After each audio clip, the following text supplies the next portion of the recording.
ለመሆኑ ለአክሲዮኖች ዋጋ የሚያወጣላቸው ማን ነው?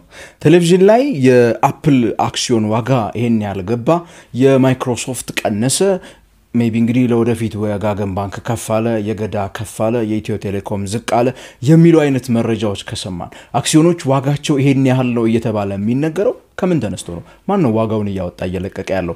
በዛሬው የአራተኛው ክፍል የተከታታይ ትምህርታችን የምነግራችሁ ይሄንን ይሆናል። የተከበራችሁና የተወደዳችሁ የንጋት ፖስት ቤተሰቦች ገመቹ ብራኑ ባላለው በዩኒቨርሲቲዎች ውስጥ ለረጅም ዓመታት ፋይናንስን ቢዝነስን ሳስተምር የቆየው ሲሆን አሁን በባንኪንግ ሴክተር ውስጥ እያገለገልኩኝ እገኛለሁ። በተከታታይ በየሳምንቱ ሐሙስ ልክ በ9 ሰዓት የካፒታል ማርኬትን አንድ ባንድ እንማራለን ለሚቀጥሉት ጊዜያት። ዛሬ አራተኛው ክፍል ደርሰናል። ቻናሉን ሰብስክራይብ ካደረጋችሁ ታዲያ እስከመጨረሻው ብዙ ነገሮችን አብረን እንማራለን። ዛሬ ዋጋን አንዴ ወደ ላይ አንዴ ወደ ታች ማን ነው እየተመነ ያለው የሚለው ነገር ዋጋን የሚተምነው የሚወስነው ነገር ምን እንደሆነ አብረን የምንመለከት ይሆናል። አስተያየትና ጥያቄዎቻችሁን ታዲያ ኮሜንት ሴክሽን ላይ ጻፉልኝ።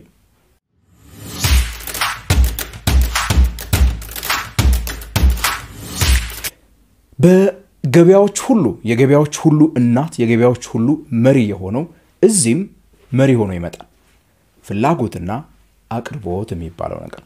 ፍላጎትና አቅርቦት በኢኮኖሚክስ ውስጥ የቆየ ያረጀ ያፈጀ ታሪክ ነው ልትሉት ትችላላችሁ። ገበያን ዓለምን የሚዘውራት የፍላጎትና የአቅርቦት መስተጋበር ስለሆነ በአክሲዮን ገበያ ውስጥም በሰነደ ሙዓለንዋይ ገበያ ውስጥም ዋነኛው የገበያ ዋጋን የሚወስነው እንግዲህ ይህ ሁለቱ መካከል ያለው መስተጋበር ነው። በአቅርቦትና በፍላጎት መካከል ለሰነዶቹ ለሰነደ ሙዓለንዋዮቹ ያለው ፍላጎትና አቅርቦት ማለት ነው። በመሰረታዊነት የአክሲዮን ገበያ እንዳልኳችሁ በአቅርቦትና በፍላጎት መካከል ባለው መስተጋብር ነው የሚሰራው። ማለትም ብዙ ገዢ ወደ ገበያው በሚመጣበት ሰዓት የሰነደ ሙዓለንዋዮቹ ዋጋ ምን ይያለ ነው የሚመጣው? ከፍ ይያለ ነው የሚመጣው ፈላጊው ሲበዛ ማለት ነው። ብዙ ሻጭ ወደ ገበያው መጥቶ የሚፈልገው ወይ ደግሞ የሚገዛው በሚቀንስበት ሰዓት ደግሞ ዋጋው እየቀነሰ ነው የሚመጣው። ልክ እንደ ማንኛውም ገበያ ሽንኩርት፣ ቲማቲም ኦር ስጋ ያለበት ገበያ ላይ ሊሆን እንደሚችለው ማለት ነው። በካፒታል ገበያው እንግዲህ የፕራይስ ዲስከቨሪ ወይ ደግሞ የዋጋ ግኝት ብለን የምንጠራው ይሄ አሁን የነገርኳችሁ ነገር ነው ማለት ነው። ብዙ የሽያጭ ኦርደሮች በሚኖሩበት ሰዓት ምን አለ ማለት ነው? ገበያው ላይ የፍላጎት ማነስ አለ ማለት ነው። ብዙ የገዢ ኦርደሮች ወይ ደግሞ ግዙ የሚል ኦርደር ሲበዛ በገበያው ላይ ምን አለ ማለት ነው? ፍላጎት ጨምሯል። ዋጋዎች ምን ይያሉ ይመጣሉ ማለት ነው? እየጨመሩ ይሄዳሉ ማለት ነው። የኢትዮጵያው ሴኩሪቲስ ኤክስቼንጅ የኢትዮጵያው ሰነደ ሙዓለንዋዮች ገበያ ታዲያ ይሄንን ነገር መመልከት የምንችልበት ግልጹ ቦታ ነው ማለት ነው። ከዚህ ቀደም የሆነ እገሌ የሚባል ባንክን አክሲዮን መግዛት በመትፈልጉበት ሰዓት ሰውየው እንዲህ ነው መሸጥላችሁ ካላችሁ በኋላ ተደራድራችሁ ሌሎች ሰዎች ፈልጋችሁ ተደራድራችሁ ካልሆነ በስተቀር ምንም ትክክለኛ የዛን ባንክ ዋጋ አውቃችሁ የምትገዙበት እድላችሁ ጠባብ ነው። ምክንያቱም የዋጋ ማግኛ መንገድ ስላልነበረ። አሁን የኢትዮጵያ ሰነደ ሙዓለንዋዮች ገበያ የሚሰራው ምንድነው? በእለቱ በሳምንቱ በወሩ በ3 ወር በአመት የነበሩ የፍላጎትም የአቅርቦትም መካከል የነበሩትን ቁጥሮች እነዛን ነገሮች ስለሚያሳየን እዛ ላይ ተመስርታችሁ ዋጋን ዲስከቨር ማድረግ ትችላላችሁ ማለት ነው። የአንድ ድርጅት አክሲዮን ምን ያህል ማውጣት እንደሚችል የምታውቁት በዋናነት እሱ ነው። የኢትዮጵያ ሴኩሪቲስ ኤክስቼንጅ እንግዲህ ወደ ገበያ መምጣት ዋናው ጥቅሙ እዚህ ጋር ነው ማለት ነው። ታዲያ ይሄ የአቅርቦትና የፍላጎቱ ጉዳይ እንደሌላው አይደለም። እዚህኛው ላይ እንደ ሽንኩርቱና እንደ ቲማቲሙ ላይ ሆነ ይችላል እንደ ሌሎቹ ስጋ ምናምን እንዳልኳችሁ እያንዳንዷ እነዚህ ፍላጎትንና አቅርቦትን የሚመሩ ሰዎች አካላት የሚሰማት ኢንፎርሜሽን መረጃ መሰረታዊ ሚናን ትጫወታለች። ዋጋዎች ዝም ብሎ ከመሬት ተነስተው አይደለም ወይ ደግሞ ፈላጊዎች ዝም ብሎ ከመሬት ተነስተው አይደለም ገበያው ላይ የሚበዙት ወይ ደግሞ የሚጠፉት ኦር ደግሞ ሻጮቹ ራሱ ዝም ብሎ አይደለም ወደ ገበያ የሚመጡት። ኢንፎርሜሽን የሚባለው ነገር መረጃ የሚባለው ነገር መሰረታዊ ጫዋታን ይጫወታል። ለምሳሌ ለአንድ ቢዝነስ ወይ ደግሞ ስለ አንድ ካምፓኒ የወደፊት ውጤታማነት የወደፊት ፐርፎርማንሱ ሊሰራ ያሰበው ነገርና ይሳካለታል አይሳካለትም የሚለው ጉዳይ ላይ የሚወጡ የተለያዩ መረጃዎች ዋጋን ከፍ ዝቅ ሊያደርጉት ይችላሉ።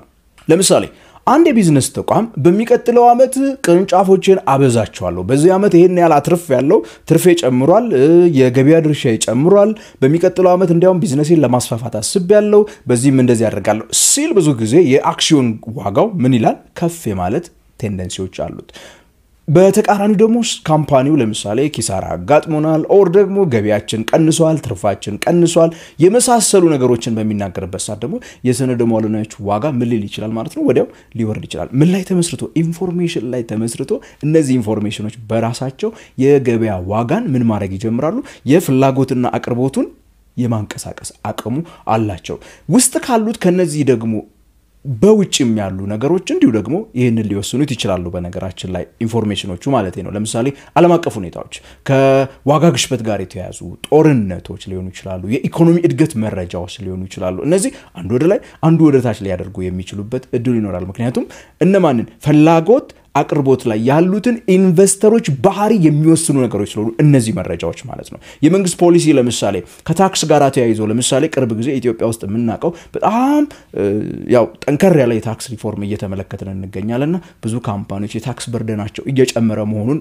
መመልከት ይችላልና እነዚህ ነገሮች በራሳቸው ኦኬ ኢንቨስተሮችን አይ በቃ ይሄንን ድርጅት አክሲዮን ልሽጥ ከላይ ላይ አይ ልግዛ ይሄንን እንዲወስኑ የሚያደርጉ ነገሮች ሊሆኑ ይችላሉ ማለት ነው ሶ ዓለም አቀፍ ትሬንዶች ራሱ ሊሆኑ ይችላሉ ከየነዳጅ ዋጋ ለምሳሌ ባለፈው ትራምፕ ሲያደርግ የነበረው ለታሪፍ አይነት ነገር የአክሲዮኖችን ዋጋ አንዴ ወደ ታች አንዴ ወደ ላይ ሊያደርግ የሚችልበት ሁኔታ አለ ማለት ነው ስለዚህ እያንዳንዱ አክሲዮን ገበያ ማለት ነው የሰነደ ሙዓለ ንዋዮች ገበያ የሚያገኘውን ኢንፎርሜሽን ወስዶ ማን ላይ ያንጸባርቃል ፍላጎትና አቅርቦት ደግሞ ላይ ያሉት ኢንቨስተሮች የሚባሉት ሰዎች እነሱ በሚያሳዩት ባህሪ ፍላጎት አቅርቦቱ ከፍ ዝቅ ስለሚል ዋጋ ላይ ሄዶ በስተመጨረሻ ይንጸባረቃል ያ የገበያውን ውጤታማነት ይፈጥራል ማለት ነው ታዲያ ሁሉም የዋጋ ለውጥ ተመሳሳይ ትርጉም አለው ማለት ግን አይደለም የአክሲዮን ዋጋ ወይ ደግሞ የሰነደ ሙዓለ ንዋዮች ዋጋ በአክሲዮን ገበያው ላይ ከፍ ዝቅ አለ ማለት ሁሉ ጊዜ ስለ ድርጅቱ ይናገራል ማለት አይደለም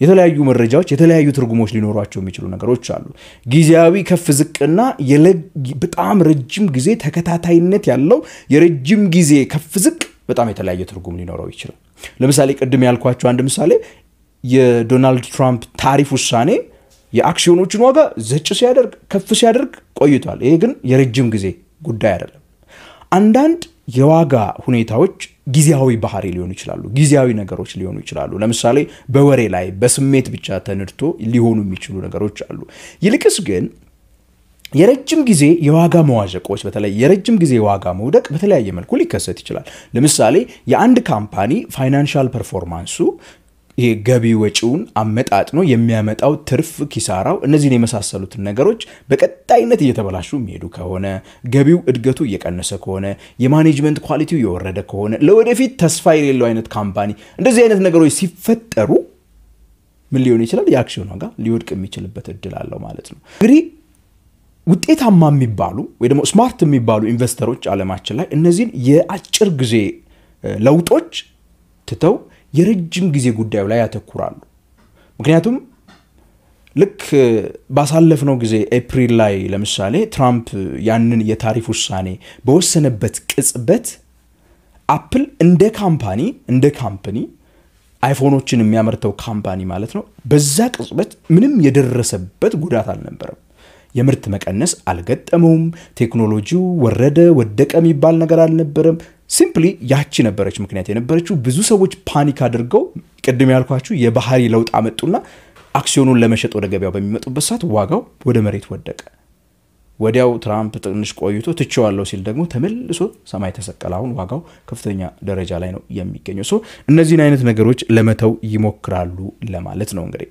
ሌላው ነገር ደግሞ የአክሲዮን ዋጋን ከሚወስኑ በጣም ወሳኝ ነገሮች ውስጥ ደግሞ earning የምንለውና የቫሉዌሽን ጉዳይ ነው earning per share ምናምን እየተባለ መቼስ በተደጋጋሚ ሲወራ ሰምታችኋል የprice to earning ratio እንዲሁ ደግሞ የሚባል ነገርንም ሰምታችሁ ሊሆን ይችላል ማለት ነው እያንዳንዱ ካምፓኒ በስተመጨረሻ የመጨረሻው መለኪያው የሚሆነው ትርፍ ባተረፈው መጠንና ለባለ ሀብቶቹ ባስገኘው ትርፍ ላይ ነው እንዲሁም ደግሞ ያው የወደፊት እድገቱ ላይ ተመስርቶ ነው የሚሆነው ብዙ ጊዜ ኢንቨስተሮች የሚመለከቷትም earning per share የምትባለውና price to earning ratio የምትባለው ብዙ ጊዜ ይመለከቷታል እቺን በሚቀጥለው ሳምንት ማውራት አይቀርም earning per share ማለት የካምፓኒው አንድ ፍሬ አክሲዮን ስንት ብር እንዳተረፈ ሲሆን ያ አክሲዮን ገበያ ላይ ከሚሸጥበት ዋጋ አንፃር ደግሞ ስንት እንዳተረፈ የምናወዳደርበት ሬሽዮ price to earning ratio እንለዋለን ብዙ ጊዜ ኢንቨስተሮች ድርጅታቸው በጣም እያደገ እንደሚሄድ ወይ ደግሞ የወደፊት እድገት እንዳለው የሚያስቡ ያልኳቸው earning per share አንሶ እንኳን የሚከፍሉበት ዋጋ ከፍ ሊል የሚችልበት እድል አለ።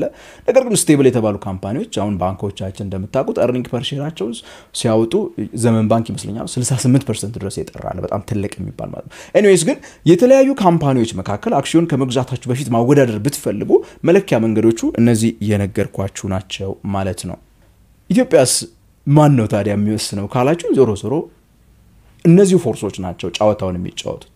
የሰው ልጅ በባህሪው እንግዲህ ፍርሃት አለ፣ ስግብግብነት አለ፣ ይሄ ደግሞ በጋራ herd mentality የሚባለው ነገር አለ። እነዚህ ነገሮች ሁሉ ተደማምረው ነው የዋጋን ከፍና ዝቅ ማለት የሚወስኑት።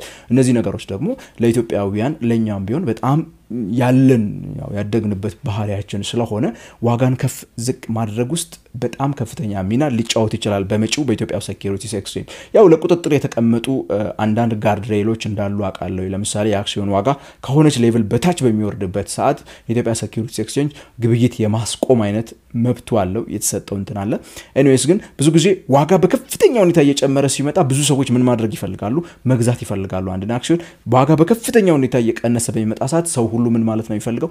መሸጥ ነው የሚፈልገው። ይሄ ለኛ ለኢትዮጵያውያን ብቻ ሳይሆን በሌላውም ዓለም የተለመደ ነገር ነው የሚሆነው። ነገር ግን ስለ ካፒታል ማርኬት በጣም መረዳቱ ያላቸው ሰዎች የሚያደርጉት እንግዲህ የረጅም ጊዜን ጉዳይ አንደኛ ያስባሉ፣ ሁለተኛ ደግሞ የተለያዩ ሰነደ መዋለ ንዋዮችን በመግዛት ዳይቨርሲፋይ የማድረግ ሐሳቡ አላቸው ማለት ነው። የኛም ሀገራት ካምፓኒዎች የአክሲዮን ዋጋ እንደሌላው ሀገር ሁላ የካምፓኒው ፋይናንሻል ሪፖርት በሚወጣበት ሰዓት እነዛ ፋይናንሻል ድርጅቶች ወይ ደግሞ እነዛ ድርጅቶች በሚያሳዩት ፐርፎርማንስ አንድ ይወሰናል። እንዲሁ ደግሞ ህዝቡ ስለ ኢንቨስትመንት ፕሪንሲፕሎች ያለው መረዳት፣ ገበያው ላይ ደግሞ ያንን ሰነድ ይዘን በቀላል ወደ ብር መቀየር እንችላለን አንችልም የሚለው ነገርም እንዲሁ ደግሞ የራሱን ሚና ይኖረዋል። ከዛ ባለፈ ደግሞ የሀገራችን የገንዘብ ፖሊሲ፣ የገንዘብ ሁኔታ፣ ስቴቢሊቲው፣ የኢንፍሌሽኑ፣ የኢኮኖሚ ሁኔታውም እንዲሁ ደግሞ የሚወስነው ይሆናል ማለት ነው። የአክሲዮን ዋጋ እንግዲህ ዛሬ እንደነገርኳችሁ በአቅርቦትና በፍላጎት መካከል ባለ መስተጋብር፣ በገበያ ላይ ባለ መረጃ፣ በግለሰቦች ሐሳብ፣ በኢንቨስተሮች ሳይኮሎጂ የሚመራና አንዴ ከፍ አንዴ ዝቅ የሚል የሀብት ምንጭ ነው። የሰነደ መዋለ ንዋይ አይነት ነው የገበያው ዋጋ ማለት ነው። እነዚህ ነገሮች ደግሞ እንግዲህ በእጃችን ያለው ገንዘብ ወዴት መሄድ እንዳለበት የሚያሳዩ ነገሮች ናቸው። ታዲያ በሚቀጥለው የአምስተኛው ክፍል ተከታታይ ትምህርታችን ቅድም የነገርኳችሁ earning per share, price to earning ratio, price to earning ratio ያልኳቸው እነዚህ ቁጥሮች የአክሲዮንን አዋጭነት በአንድ መልኩ ምንለይበት ማለት ነው። ዲቪደንድ ይልድ የሚባሉ ኢንዲኬተሮች፣ አመልካቾች አትራፍ የቱጋ እንውሰድ የሚለው የሚያመለክቱንን ቁጥሮች እንዴት እንደምንሰራቸው አብረን የምንመለከት ነው የሚሆነው። ክቡራንና ክቡራት ይህን ቪዲዮ ከወደዳችሁት ላይክና ሼር አድርጉ። ጥያቄና አስተያየታችሁን ኮሜንት ሴክሽን ላይ ጻፉልኝ። በቀጣይ በአምስተኛው ክፍል earning per share, price to earning ratio የመሳሰሉትን ቁጥሮች የምንመለከትበት ቪዲዮ እስከምንገናኝ ድረስ ታዲያ